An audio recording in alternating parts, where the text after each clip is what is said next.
You might have heard this phrase, study smart, not hard, but where do you learn how to do it? In school, you learn what to learn, math, history, science, Spanish, but not so much on how to learn. It's rare to find classes on how to learn, how to think, how to remember, and how to study. In this fast-paced, ever-changing world, these are the skills that will serve you as a student, not only in school, but also in life. The things I'm going to talk about here is based in neuroscience and brain science. And so I'm going to share with you 4 things you need to stop immediately and 4 things you want to start. Number 1, I want you to stop multitasking. That's right, stop multitasking.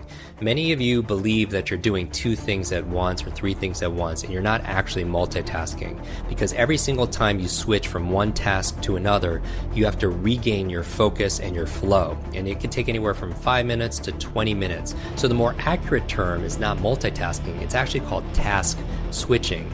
But it takes more time, it's less productive, and there's more errors. There was a study done at University of London saying it can even lower your IQ. Multitasking or attempting to multitask can even lower your IQ, similar that if you stayed up to all night. If you stayed up all night, it could actually drop up to 15 points. So I want you to do one single mental thing at a time. So stop multitasking. The second thing I'm going to ask you to stop is I want you to stop and eliminate distractions. In order for you to soar to the head of your class, you must focus. So turn your phone off, put it on airplane mode, put it in another room if you will. You could also use self-control apps if you're going to have your phone there, like Freedom or Focus Me, to block certain websites like Facebook or Twitter. Or you could even block everything except for the sites you need for your work. Number 3, I want you to stop cramming. Stop cramming. Many people don't study for days or weeks, and then they'll pull an all-nighter. They'll go 6 or 7 hours straight, which is really bad because you need sleep. That's where you consolidate short to long-term memory. But the big mistake that students are making, that I see over and over again, is they study for too long a period without taking breaks. You heard me right. It's important to take breaks. We know you study better when you study in chunks. Your retention diminishes after about 25 or 30 minutes. There's a time management method called the Pomodoro technique, where you set a timer to break for your work into intervals, traditionally about 25 or 30 minutes. And then you take about a 2 to 3 or 4, maybe a 5-minute break to stretch, to breathe, to hydrate, and so on. Remember, as your body moves, your brain grooves. It also takes advantage of 2 very important memory principles that we teach in Quick Recall. It's called primacy and recency. Primacy says you tend to remember something in the beginning. Recency says you tend to remember stuff towards the end, meaning that if I gave you a list of 30 words and you didn't have some of these memory techniques, you'd probably remember the words in the beginning, primacy, and the words towards the end, which are more recent, or recency. So what happens is if you study for 6 hours straight with no breaks, you remember the information towards the beginning and towards the end, but there's a huge dip in between for all that time. And the benefit of taking breaks every 30 minutes or 45 minutes, whatever you choose to break, is you create more beginnings and more ends, so you can recover a lot of that information. The 4th thing I'm going to ask you to stop is to hack this thing called acrasia. And now this is the state of acting against your own better judgment. And Socrates was said to have asked precisely, how is it possible that if one judges action A to be the best course of action, why would anyone do anything other than A, right? You want to major in the major things, and focusing on the 80-20 rule, right? Pareto's principle. Focus on the 20% of the things that give you 80% of the results or the rewards. And the challenge is a lot of people can't stick with a course of behavior. So I would recommend apps like Stick or Beeminder, which helps you to keep your commitments. Now, I'm going to rapid fire give you the 4 things that you want to start. You want to start these 4 things. So number 1, I want you to practice what we call active recall. I actually don't recommend you reread textbook chapters over and over and over again. That's what most people do through rote repetition, because you could delude yourself that you know the information that you're reading instead of really testing yourself.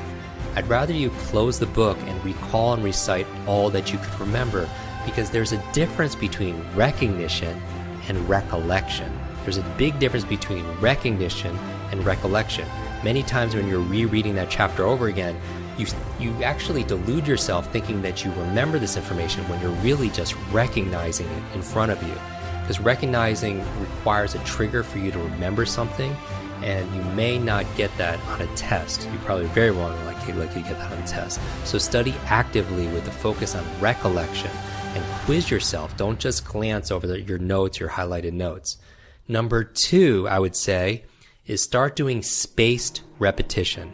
Basically what this is saying is you want to be able to space out your studying into intervals like you could your body when you're working it out, and separating the information, reviewing it through intervals, like maybe reviewing it an hour later, a day later, a week later, a few weeks later, helps to take it from your short-term to your long-term memory. And if you want software, many of you are very digital, that could help you accelerate that. There's a free software program called Anki, and it's like online flashcards, but they break it up into spaced repetition, so it makes it very straightforward on how to learn a language. Studying for medical or law exams, we use this kind of spaced repetition for memorizing people's names or faces, brushing up on your geography, mastering long poems, word for word verbatim, even practicing musical instruments like guitar chords. It helps having spaced repetition. Number 3 thing to start is using your sense of smell. Here's the thing. A lot of people don't realize that your environment gets anchored to the information that you're learning. And so you can't always bring the environment into the place. So it's obviously better to study in the room that you're going to take the exam in, because you're unconsciously going to anchor that to the temperature, to the lighting, to the smells. All of that will get anchored to the information. But we can't always do that. So what you're going to do is you're going to take the environment in there with you. And one of the most powerful ways of doing that, actually most connected for your memory out of your senses, is your sense of smell, your olfactory sense.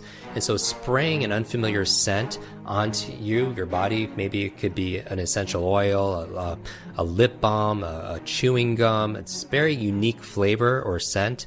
It could be a perfume or a cologne. While you're doing that, while you're studying, then you actually put it back on when you need to be able to basically spray it again when you need to take an exam. And so the same thing could work with a different kind of unique kind of gum, will work the same way.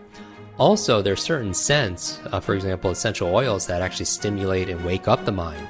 Peppermint is very good for your focus of your senses, to improve your memory. Rosemary is really good for your memory also as well. So try tapping into your sense of smell. And then finally, number 4 thing to start doing is to listen to music. And not music that would distract you, not heavy metal, not rap, but research done at Stanford School of Medicine says that playing certain types of music, like classical music, especially from the Baroque era, it's 60 beats per minute, which is also harmonizes with the resting heart rate. And that could actually help accelerate the students to engage parts of your brain to help you pay attention and make predictions. It puts you into what they call an alpha state, a brainwave state, an alpha state, where you're relaxed and aware. Not to mention, listening to music can improve your mood and change your whole outlook in studying in general.